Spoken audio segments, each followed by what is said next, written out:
नुकत्याच झालेल्या जिल्हा परिषदेच्या पहिल्या सर्वसाधारण सभेत बोलू न देत सभा आटोपती घेण्यात आली। आम्ही लोकांचे प्रतिनिधी म्हणून जिल्हा परिषदेमध्ये गेलो आहोत। लोकांच्या समस्या आणि प्रश्न सभागृहात मांडण्यापासून आम्हाला रोखलं जात असेल तर हा लोकशाहीचा अपमान आहे। त्या विरोधात आम्ही नक्कीच आवाज उठवू, असा इशारा जिल्हा परिषद सदस्य रुपेश पावसकर यांच्यासह विजय नाईक, संजय गावडे आणि गंगाराम सडवेलकर या जिल्हा परिषद सदस्यांनी दिला आहे। कुडाळ MIDC विश्रामगृहात झालेल्या पत्रकार परिषदेत ते बोलत होते। पाहूयात। जिल्हा परिषदची सर्वसाधारण सभा 15 तारखेला झाली। त्या सभेत भ्रष्टाचाराने माखली हे पहिलेच सर्वसाधारण सभेत उघड झाले। खाते प्रमुख अधिकारी सुस्तावलेले, त्याच्यामुळे खाते बदल होणे आवश्यक आहे जिल्हा परिषदेत। जर तो खाते बदल नाही झाला तर आम्ही आयुक्तांपर्यंत जाणार आणि खाते बदल करण्यासाठी प्रयत्न करणार। हा एक मुद्दा झाला। जिल्हा परिषद मध्ये विशेष समितीवर प्रत्येक विरोधक म्हणून एकाला घेणं गरजेचं होतं। 9 समित्यावर त्यावेळी मनमानी करण्यासाठी आमच्यासारख्या विरोधकांना डावललं गेलं, कारण त्यांना तिथे विरोधक नष्ट करायचे ही त्यांची भूमिका होती। हे जे शासकीय वैद्यकीय मेडिकल मध्ये वस्त्र धुलाई चालू आहे, त्यातील कर्मचाऱ्यांना गेले 8-9 महिने पगारच नाही। त्यामुळे तिथे प्रचंड प्रमाणात दुर्गंधी साचलेली आहे आणि हा मनमानी जे आहेत डीन तिथले लवंगी हे तिथे मनमानी करत आहेत। कुडाळची आरोग्य सेवा व्हेंटिलेटरच आहे, तिथे तर डॉक्टर उपलब्ध नाहीच आहेत आणि शव म्हणजे पोस्टमॉर्टम करण्यासाठी कटर सुद्धा नाहीये। आणि जर एखाद्याचा मृतदेह तिथे आला पोस्टमॉर्टम साठी तर त्या कटरला 2 ते 2.5 हजार रुपये द्यावे लागतात। तिथे जर त्याचा कोण वारसदार असेल तर तो देतो आणि वारसदार नसेल तर पोलीस देतात। म्हणजे आजची ही परिस्थिती झाली आहे कुठची आपल्या आरोग्य विभागाची। त्या ठिकाणी शिक्षणाचा तर बोजा मुले शाळेत नाहीच आहेत। 350 शाळा आहेत, त्याचे 250 शाळेवर जवळ पैसे खर्च केलेले आहेत, तिथे पटसंख्याच नाहीये। म्हणजे अशी परिस्थिती आज शिक्षण विभागाची आहे। 250 शाळेवर विनाकारण खर्च घातलेला आहे। पोषण आहाराच्या बाबतीत अशाच तक्रारी आहेत, म्हणजे सोयाबीन, लसूण अशा सारखे पदार्थ मुलांना देते, मुलं आपली खात नाहीत आणि तो माल तसाच तिथे पडून शाळेत पडून असतो। म्हणजे ते बदलणं गरजेचं आहे। अशा अनेक तक्रारी आहेत। सिंधू सरहदमध्ये तुम्ही सगळ्यांनी बघितलं असेल, पहिल्या दिवशी फॅनच नव्हते, म्हणजे महिलांचे बचत गट होते ना, त्याला फॅनच नव्हते, पण टेंडर मध्ये ते इन्क्लूड होते। दुसऱ्या दिवशी ज्यावेळी तक्रार आली त्यावेळी ते सगळे म्हणजे कुडाळ तालुक्यातली जवळजवळ सगळी दुकानं शोधली आणि फॅन उपलब्ध केले। कोणत्या कर्मचाऱ्यांनी आपल्या घरातले पण फॅन आणून लावले त्या सिंधू सरहदमध्ये, म्हणजे कोण टेंडरवाले होते त्यांच्यानी घेतलं त्यांच्यानी।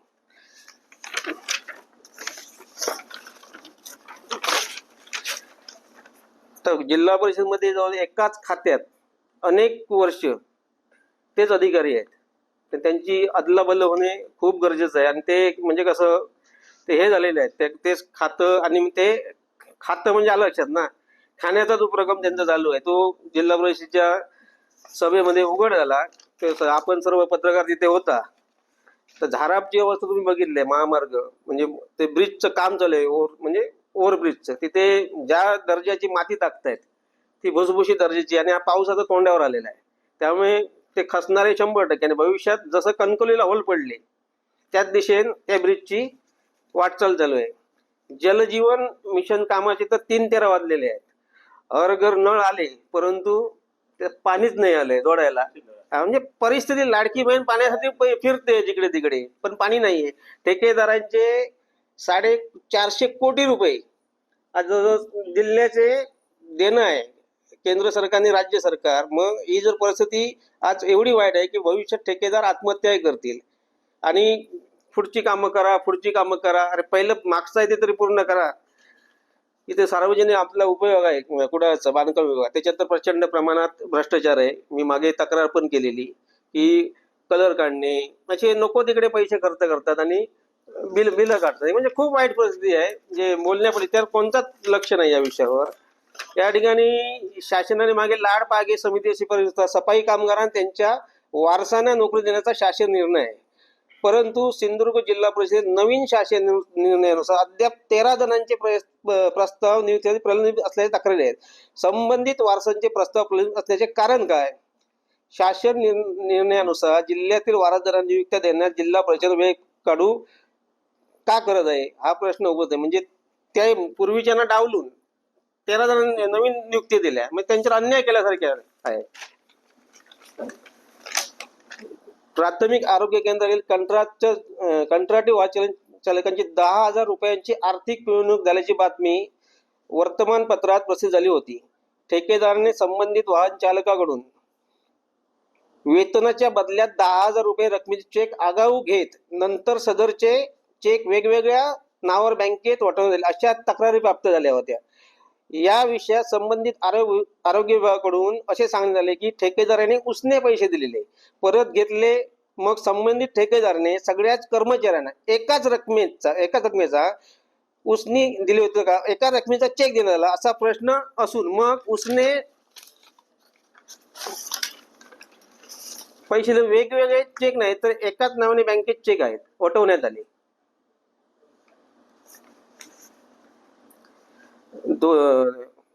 माहे नोव्हेंबर 2024 पासून वाहन चालकांचे भविष्य निर्वाह निधीची रक्कम ठेकेदारांनी वाहन चालकाच्या खात्यावर जमा केली नाही. असे असताना ठेकेदारांची बिले आरोग्य विभागाने पास कोणत्या हितसंबंधून केली? वाहन चालकांची भविष्य निर्वाह निधीचे पैसे ठेकेदार जमा केले नसल्याच्या लेखी तक्रारी देऊन देखील आरोग्य विभागाने त्यांची देयके मंजूर केली मागे याचे कोणते हितसंबंध आहेत? या संदर्भात चौकशी समिती गठीत केली होती का? त्या समितीचा अहवाल काय सांगतो? असे अनेक प्रश्न या ठिकाणी आहेत.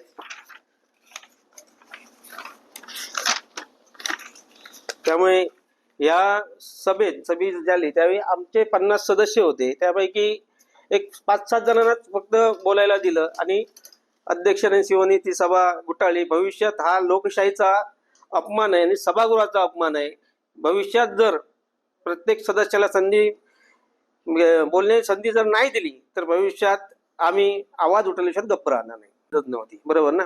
तेच आहेत. आणि बघा तुम्ही जे तिथे म्हणजे ज्यावेळी आम्ही तुम्ही पण त्या सभागृहात होता तिथे ह्यांचे दालन वातानुकूलित आहे सगळ्यांची, पण जिथे सभागृह भरतं त्याची अवस्था इतकी वाईट की फक्त पुढचे 4 माईक ठेवलेले अधिकाऱ्यांचे चालू आणि बाकीच्या 50 लोकांचे माईक बंद होते. सगळे म्हणजे व्हेंटिलेशन तर नाहीच होतं, पंखे सुद्धा नाही होते, एसीची म्हणजे कमतरता होती आणि ह्या उकाड्याच्या दिवसात म्हणजे अक्षरशः वाईट परिस्थिती होती तिथे. एकाधिकारशाहीमुळे ते मांडता आले नाहीत.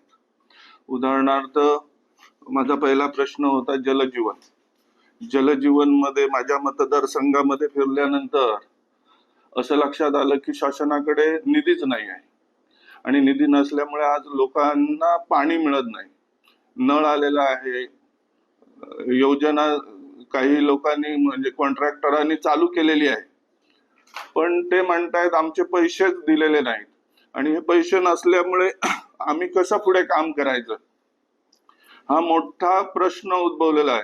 आणि आज आमच्यासारख्या नवनिर्वाचित जिल्हा परिषद सदस्यांना सुद्धा खूप सामोरं जावं लागतं. आम्ही धडाडीचं नेतृत्व एवढ्यासाठीच करण्यासाठी आलो की लोकांचे प्रश्न सुटले पाहिजे, जेणेकरून त्यांना पाणी मिळालं पाहिजे. आज जर आम्ही पाणी नाही देऊ शकलो तर आमचा जिल्हा परिषद मध्ये जाऊन त्याचा उपयोग काही नाही.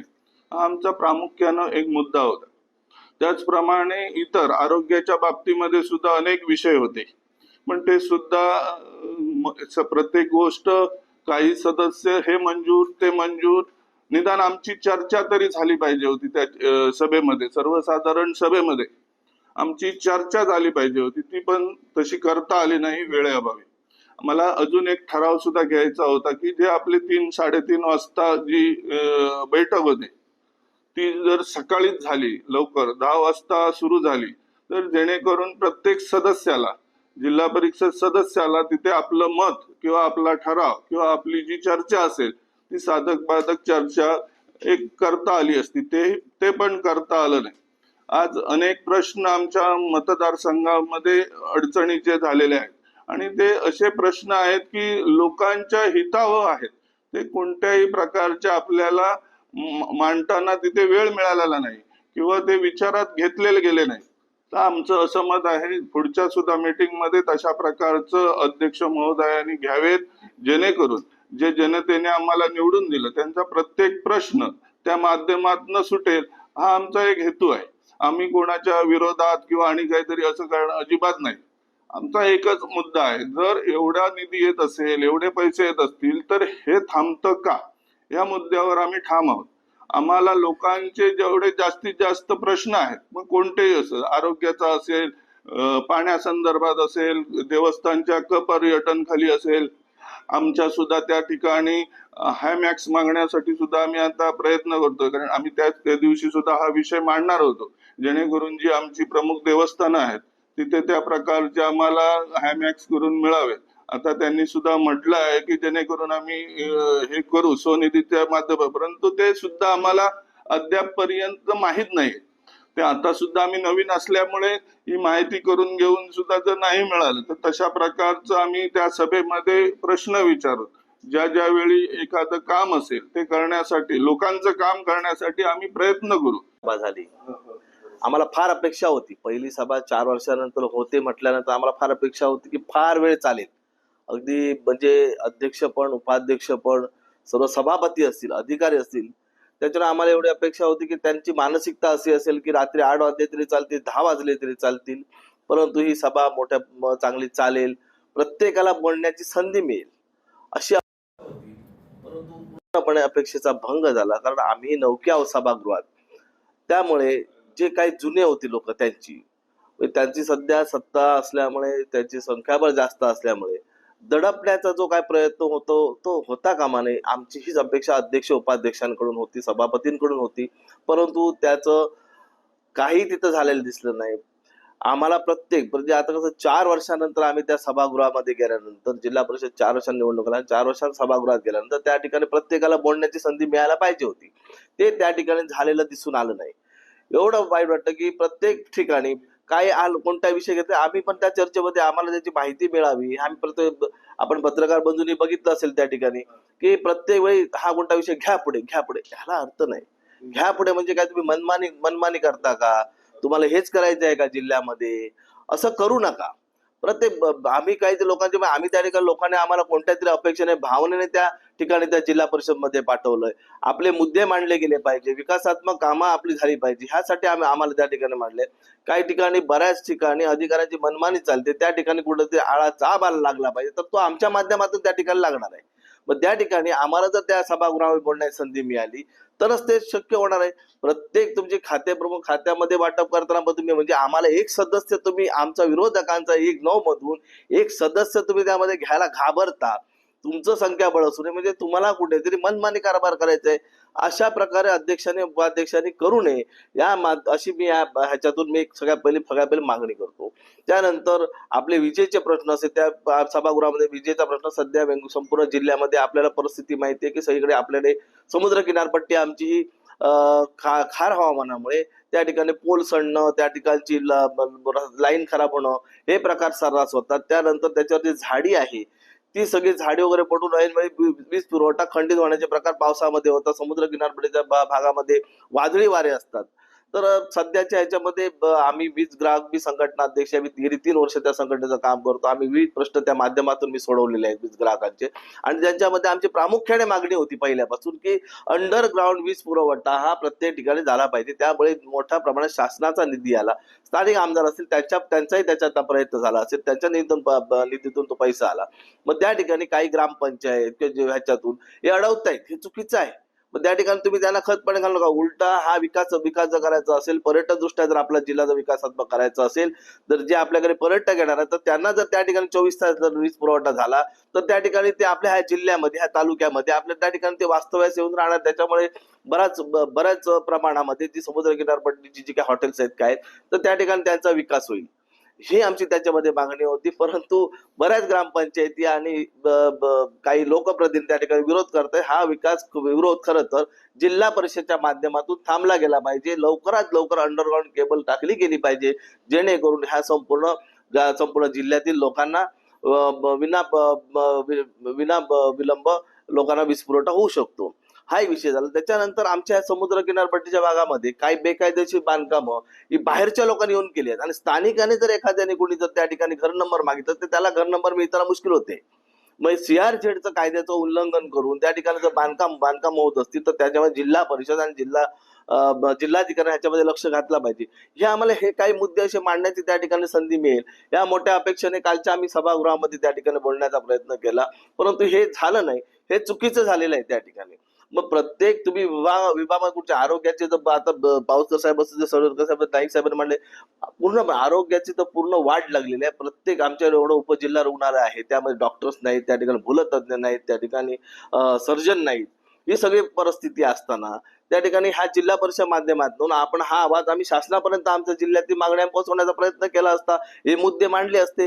हे मुद्दे आम्हाला मांडायला दिले नाही. बरं, तुम्ही ह्याबाबत काही सत्ताधारी असून तुम्ही काही करतही नाही.